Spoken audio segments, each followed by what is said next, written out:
Okay, so in the last lecture, we went over the concept of electric potential in general, and we tried to derive the value, the expression in order to calculate the value of electric potential if we have the value of certain things, like if we have the value of electric field for the case in which we are trying to find the value of electric potential, and if we have the value of dl, that is basically the amount of distance that a charge has to cover from in order to reach from point 1 to point 2. तो हमने वो चीज़ find कर ली. Today the topic of our lecture is to calculate the value of electric potential due to point charges. अभी इससे पहले हमने जो किया वो भी एक एग्जांपल हमने पॉइंट चार्जेस की ली थी, but that is for a single point charge. Now we will try to calculate the actual value of voltage V for a point charge Q, and then we will try to extrapolate that result in order to find the value of electric potential V for multiple point charges that can be discrete and that can be more than one. After that we will apply this concept in order to calculate the value of electric potential for the fields which are due to the different charge distributions, like rho L, rho V, and rho S. After that, we will study a relation between E and V, a reverse relationship between E and V. And after that, we will be considering an example in which we have to find the value of uh, electric potential V due to an electric dipole. So, coming towards the first part of our lecture, we want to calculate the value of electric potential due to a single point charge.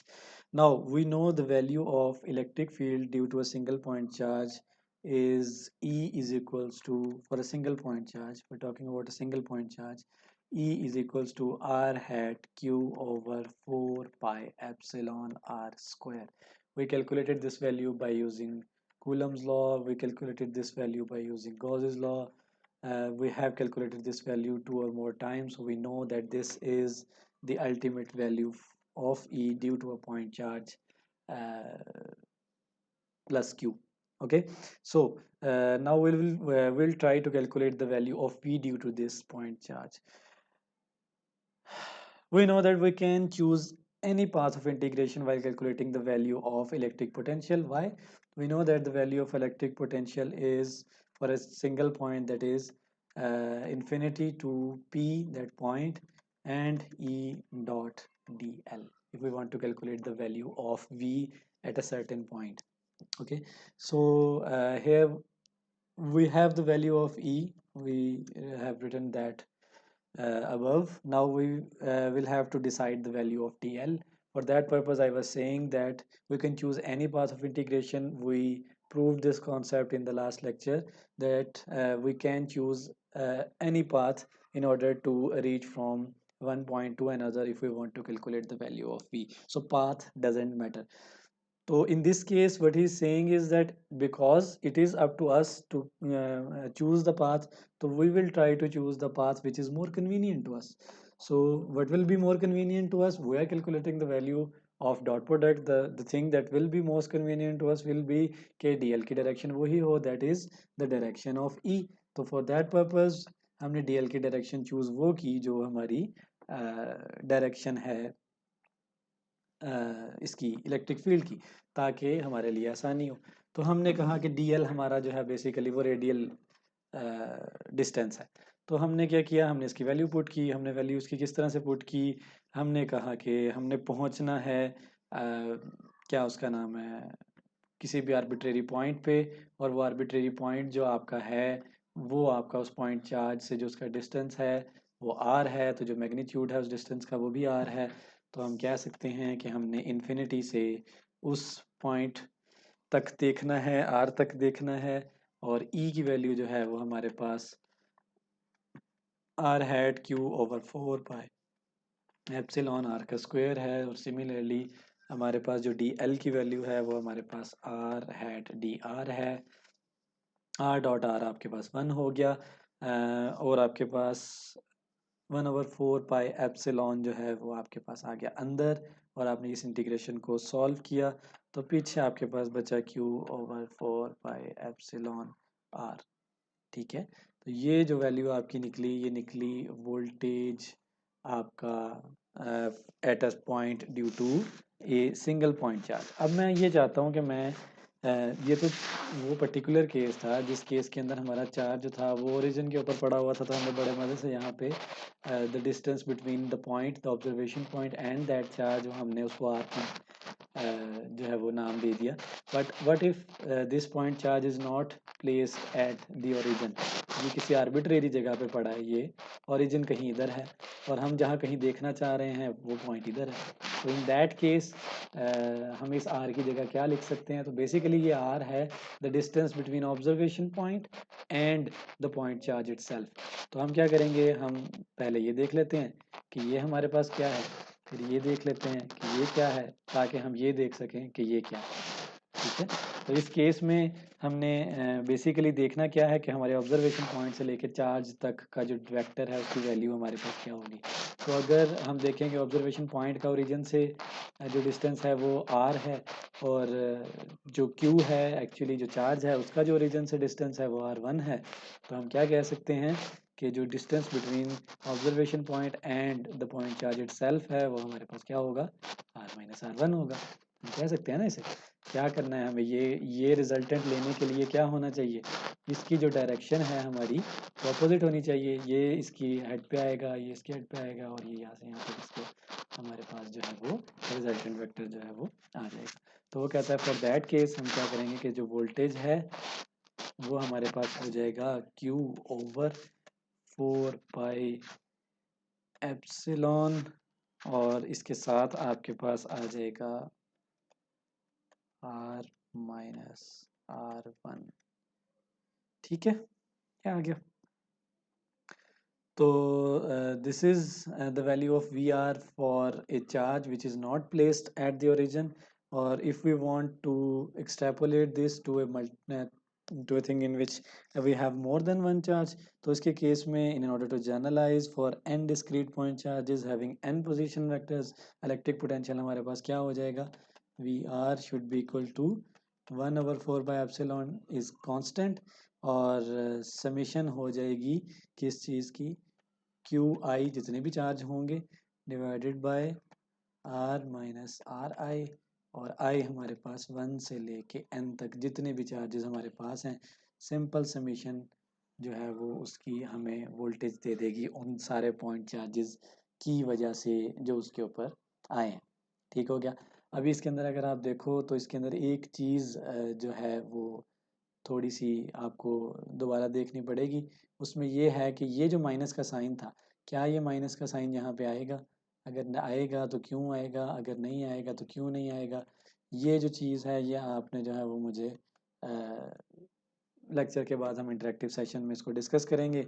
अगर नहीं आ रहा तो reason क्या है, ये minus का sign जो है वो यहाँ से अचानक गायब किस तरह से हो गया, और अगर आएगा तो इसके आने की जो है वो यहाँ पे रीज़न वो हमें क्या मिलेगी। ठीक है, और फिज़िकली जो है वो इसके आने का मतलब जो है वो यहाँ पे वो क्या होगा, इस चीज़ को हम डिस्कस करेंगे लेक्चर के अंदर। ठीक है, इंटरेक्टिव सेशन के अंदर आगे मूव करते हैं, electric potential due to charge distribution. अब अगर वो कहता है कि अभी तक तो हमने देख लिया था कि पॉइंट चार्जेस की वजह से क्या है, अब वो कहता है कि हमारे पास पॉइंट चार्ज नहीं है बल्कि चार्ज डिस्ट्रीब्यूशन है। तो उसके केस में हम क्या करेंगे, for continuous charge distribution specified over a given volume, या specified over a given surface, या specified over a given length या लाइन, तो उस केस में हम इसको किस तरह से मॉडिफाई कर सकते हैं अपनी एक्सप्रेशन को। तो हमें पता है कि हमने लास्ट टाइम भी जब इलेक्ट्रिक पोटेंशियल वाली को हमने मॉडिफाई किया था फॉर जब हम ई कैलकुलेट कर रहे थे due to charge, point charge, and then multiple point charges, and then we moved on and we tried to implement Coulomb's law from those multiple charges toward charge distribution. तो उस case में हमने क्या किया था, बेसिकली हमने वो Q जो हमारा वहाँ पे आता था कूलम्स लॉ के अंदर, उस क्यू की जगह हमने रो वी डी वी करके उसका इंटीग्रल लेके उसको हमने इससे रिप्लेस कर दिया था। तो obviously rho we D v हमें क्यू दे देगा, और क्यू दे देगा तो बाकी चीज़ हमारी एज इट इज़ ही है। वही कॉन्सेप्ट जो है वो हम यहाँ पे फॉलो करेंगे कि 1/4 पाई एप्सिलॉन जो है वो तो एज इट इज़ रहेगा, हाँ, आगे जो था वो हमारे पास उसके केस में आता था क्यू ओवर आर, या फिर q over r minus r one, ठीक है।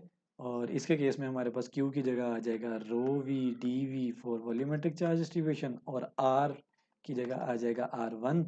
ये जो सॉरी आर डैश, ये जो आर डैश है this is basically the distance between observation point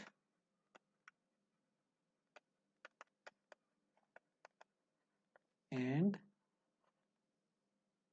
integration point. वो पॉइंट जहाँ से आप इंटीग्रेशन कर रहे हो और वो पॉइंट जहाँ से आप ऑब्जर्व कर रहे हो। सिमिलरली यहाँ पे था the difference between the distance between observation point and the point eight which your charge was placed. तो ये आ गया, ये हमने रिप्लेस कर दिया। ये जो हमारी एक्सप्रेशन है इसको हम बोल देंगे ये वॉल्यूमेट्रिक चार्ज डिस्ट्रीब्यूशन के लिए। और सिमिलरली अगर हम सरफेस के लिए देखना चाहेंगे तो हम इसको किस तरह से मॉडिफाई करेंगे, तो फॉर दैट पर्पस हमें पता है कि रो एस डी एस हो जाएगा वंस अगेन।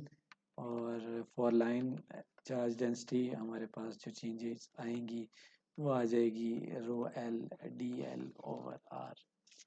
ठीक हो गया, तो ये लाइन डिस्ट्रीब्यूशन के लिए आ गया। तो दिस इज़ प्रीटी सिंपल।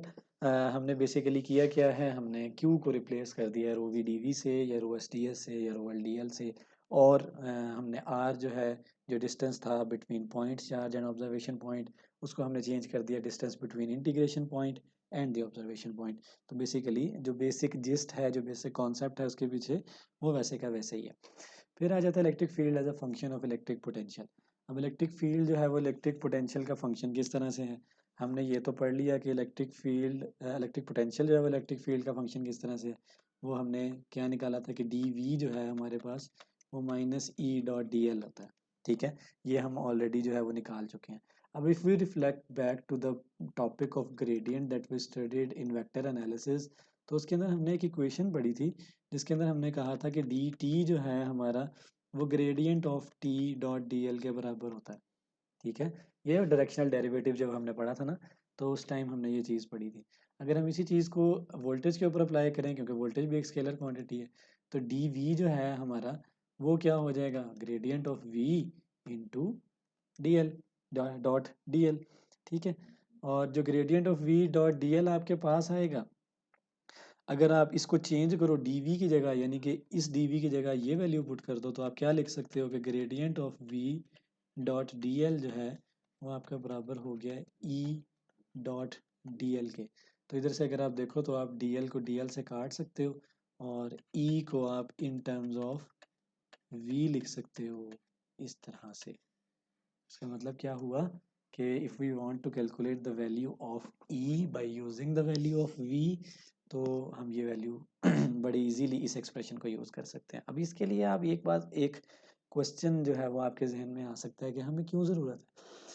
अगर हम देखें तो हमें in order to calculate the value of v already have to have the v already have to know the value of e itself, क्योंकि हमने जो वी की वैल्यू कैलकुलेट करने का तरीका निकाला, उसके अंदर हमें हमें पता था कि वो तो वी को तो वो हमें कहता था कि वो minus E dot d L होता है। तो अगर इस तरह का कोई केस है तो इसके लिए तो हमें पहले ही प्री रिक्विजिट ये है कि ई पता होना चाहिए। तो हम ये वाली वैल्यू क्यों निकाल रहे हैं, तो ये वाली वैल्यू हम इसलिए निकाल रहे हैं क्योंकि अगर आप देखो तो चार्ज डिस्ट्रीब्यूशन के अंदर जो हमने तरीक़ाकार निकाला है in order to calculate the value of V, वो हमारा ये है रो एस डी एस या rho L D L over R dash. इसके अंदर in order to calculate the value of V do not need या we do not require the value of E. तो हम अगर इधर से v की वैल्यू बड़ी आसानी से निकाल लें तो we can use that value of v to calculate the value of e also. तो हमारे पास e जो है वो बाय यूजिंग v भी कैलकुलेट हो सकता है। और ज़रूरत क्या है हमें, हमने e कैलकुलेट करने के लिए एक मेथड कूलम्स लॉ पढ़ा, हमने e कैलकुलेट करने के लिए एक मेथड गॉसेस लॉ पढ़ा। तो why do we need to calculate the value of e by using the value of v now. तो इसकी रीज़न ये है, वो कहता है ये कि हमारे लिए v कैलकुलेट करना बहुत आसान है as compare to the calculation of e। Reason क्या है कि अगर आपको याद हो तो गॉसेस लॉ के अंदर भी जब हम e कैलकुलेट करते थे तो e क्योंकि एक वेक्टर क्वांटिटी है, तो जो हमारा इंटीग्रल होता था वो एक वेक्टर इंटीग्रल होता था। इसी तरह से जब कूलम्स लॉ कैलकुलेट करते थे, यूज़ करते थे और उसके थ्रू ही कैलकुलेट करते थे, तो वो तो वही ज़्यादा कॉम्प्लिकेटेड हो जाता था। और once again it involved the directions, but v itself it is a scalar quantity. और यहाँ पे ये जो स्केलर है, दिस इज अ स्केल, ये जो इंटीग्रल है, this is a scalar integral, and the scalar integral is very simple to calculate, to compute as compared to the vector integral. So that's why the calculation of v is pretty simple as compared to calculation of e। इसलिए हम कह रहे हैं कि अगर हमारे पास ये कोई ऐसा सिनेरियो हो जिसमें हमारे पास रो एस डी एस अवेलेबल है और सबसे बढ़ के हमारे पास आर डैश अवेलेबल है, तो it is very easy to calculate the value of v। And once we have the value of v, we can easily calculate the value of v by using this expression right here। तो that is why we have considered this expression also। हम v की value calculate करके उससे बड़ी आसानी से e की value calculate कर सकें। फॉर एग्जांपल, अगर हम एक एग्जांपल के तौर पे देखें, तो एक इलेक्ट्रिक डाइपोल है, ठीक है। ये नेक्स्ट एग्जांपल आपको इसके अंदर नजर आएगी। इलेक्ट्रिक डाइपोल जो है वो बेसिकली, डाइपोल का मतलब क्या है, दो पोल है। तो डाइपोल है तो इसका मतलब है कि एक पॉजिटिव चार्ज है, एक नेगेटिव चार्ज है, and they are separated by some distance. हमने क्या किया, we have placed this electric dipole onto the axis, इस तरह से कि जो इसका सेंटर पॉइंट है वो ओरिजिन के ऊपर हो। अभी उसका जो सवाल है हमारे से वो ये है कि वो कहता है कि ये एक इलेक्ट्रिक डाइपोल है और आपने क्या करना है कि इस पॉइंट के ऊपर, ये जो पॉइंट है वो आर थीटा और फाई में है, ये गिवन है उसने, मतलब स्फेरिकल कोऑर्डिनेट सिस्टम के अंदर घूम रहा है वो कहता है कि इस पॉइंट के ऊपर आपने मुझे कैलकुलेट करके देनी है द वैल्यू ऑफ ई, ठीक है, the value of E due to these two charges, वो यहाँ पे क्या होगी। तो वो कहता है कि आप इसको कैलकुलेट करके दो, और फॉर दिस पर्पस अब वो यूज कर रहा है इस इक्वेशन को जो अभी हमने पीछे पढ़ी, E is equals to minus nabla V या minus gradient of V। For that purpose we need to have the value of V। तो वैल्यू ऑफ V के लिए सबसे पहले क्या है, हमें पता है कि V की वैल्यू फॉर पॉइंट चार्ज आपके पास, या फॉर मल्टीपल पॉइंट चार्जेस आपके पास जो है वो इसके केस में 1/4 पाई एप्सिलॉन होगी, एक प्लस क्यू ओवर R1 होगा, और एक जो होगा वो माइनस क्यू ओवर R2 होगा, ठीक है। तो R1 being the distance from positive charge towards this, and this is R2। तो R1 जो है वो वेक्टर हो गया आपका from point as positive point charge towards the observation point, और जो आपके पास फ्रॉम नेगेटिव चार्ज है टुवर्ड्स द ऑब्जर्वेशन पॉइंट, इसको उसने कह दिया है R2 है। इसके अंदर एक बात वो बहुत दफ़ा, दो दफ़ा एग्जाम्पल के स्टेटमेंट के अंदर कहता है, वो ये कहता है कि ये जो डिस्टेंस इनका आपस में है, ये एक इलेक्ट्रिक डाइपोल है, इसका जो आपस में डिस्टेंस है ये बहुत बहुत छोटा है as compare to this distance. तो ये जो हमने वेक्टर शो किया है और इसके दरमियान में ये जो दो अप्रॉक्सीमेशन शो किए हैं, इसका मतलब ये कि ये लाइन बहुत लंबी है, ये लाइन भी बहुत लंबी है, ठीक है। तो वो कह रहा है कि ये जो इनका आपस में डिफरेंस है, डिस्टेंस है, वो बहुत कम है as compare to the distance from the observation point. तो अगर हम इसको ये देखें तो हम इसको इस तरह से मेंशन कर सकते हैं कि इन दोनों के दरमियान में अगर जो डिस्टेंस है उसको हम d से जाहिर करें, तो हम कह सकते हैं कि जो d है that is way too less than r। r क्या है, ओरिजिन से लेके इस ऑब्जर्वेशन पॉइंट तक का जो डिस्टेंस है, once again it is too large, ठीक है। तो एक को हमने R1 कह दिया, एक को R2 कह दिया, और जो ऑब्जर्वेशन पॉइंट का ओरिजिन से डिस्टेंस था उसको हमने R कह दिया। तो अगर हम इन इन एजम्पशंस को हमने हमेशा जेन में रखना है, क्योंकि इन एजम्पशन को यूज़ करते हुए हम इसकी वैल्यू जो है वो कैलकुलेट करने की कोशिश करेंगे। तो v आपके पास क्या आ जाएगा, 1/4 पाई एप्सिलॉन, और इसका उसने ले लिया है एलसीएम, q को उसने कॉमन ले लिया ऊपर, यहाँ इसको q कर लेते हैं, और यहाँ आ गया R1 R2 और इधर आ गया R2 माइनस R1, ठीक है। This is very simple. अब वो ये कहता है कि अगर ये इजम्पशन हमारे जहन में हो, तो मैं आपको एक लाइन लगा के दिखाता हूँ। लाइन ये है, वो कहता है कि ये प्लस वाली साइड थी, ये माइनस वाली साइड थी, और ये जो डिस्टेंस है ये बहुत लंबा है, ठीक है। तो मैं ये जो लाइन ड्रॉ करूँगा यहाँ तक, अगर मेरे से सीधी ड्रॉ हो जाए तो, और ये जो लाइन ड्रॉ करूँगा यहाँ तक, वो कहता है कि ये अगर ऑब्जर्वेशन पॉइंट है, तो वो कहता है कि ये जो दो लाइंस है ना, क्योंकि ये डिस्टेंस बहुत ज़्यादा थोड़ा है, तो हम इन दो लाइंस को कह सकते हैं कि ये दो लाइंस जो हैं ये ऑलमोस्ट पैरेलल है। इन दोनों का जो आपस में एंगल है वो बहुत कम है, यहाँ ज़्यादा लग रहा है क्योंकि यहाँ नज़र नहीं आ रहा इसलिए मैंने आपको लंबी लाइंस करके दिखाया है। तो ऑलमोस्ट जो है वो पैरेलल हैं। तो कहता है अगर हम इसको कंसिडर करें तो हम ये बोल सकते हैं कि R2 माइनस R1 जो बेसिकली है ये इक्वल्स टू किस चीज़ की हो जाएगा, या अप्रॉक्सीमेटली इक्वल्स टू किस चीज़ के लिए हो जाएगा। अगर ये दोनों लाइंस पैरेलल हों तो नीचे वाली लाइन थोड़ी सी बड़ी है ऊपर वाली लाइन से, ठीक है। तो अगर मैं R2 माइनस R1 करूँ तो ये वाली लाइन बचती है, और ये वाली लाइन क्या है, ये D है, ये थीटा है, थीटा के अपोजिट ये D साइन थीटा है, और ये हमारे पास D कॉस थीटा हो जाएगा। तो वो कहता है R2 माइनस R1 को मैं कह सकता हूँ कि ये मेरे पास D कॉस थीटा के बराबर है, अगर मैं इनको पैरेलल कंसिडर करूँ, अगर मैं वो एजम्पशन कंसिडर करूँ जो उसने हमें सबसे पहले स्टेटमेंट के अंदर दी हुई है। और सिमिलरली वो कहता है कि R1 और R2 को मैं R स्क्वायर से भी चेंज कर सकता हूँ, ठीक है। क्यों? क्योंकि दोनों ऑलमोस्ट सेम है। तो ये दोनों अप्रोक्सीमेशंस जो हैं ये हमने बेस्ड ऑन दैट एजम्पशन है जो उसने हमें प्रोवाइड की हुई है। तो ये चीज़ वो कहता है अगर मैं इसको इम्प्लीमेंट करूँ तो मैं कह सकता हूँ कि यहाँ ऊपर आ जाएगा डी कॉस थीटा, और यहाँ नीचे जो है वो आ जाएगा 4 पाई एप्सिलॉन आर का स्क्वायर, ठीक है। तो यहाँ से वो कहता है कि मैंने ये वी की एक एक्सप्रेशन जो है सिंप्लीफाई कर ली। फर्दर मोर वो कहता है कि अगर मैं देखूँ तो ये जो डी है यहाँ पे, ये डी एक वेक्टर है, कॉस थीटा वेक्टर है, क्यू एक स्केलर क्वांटिटी है।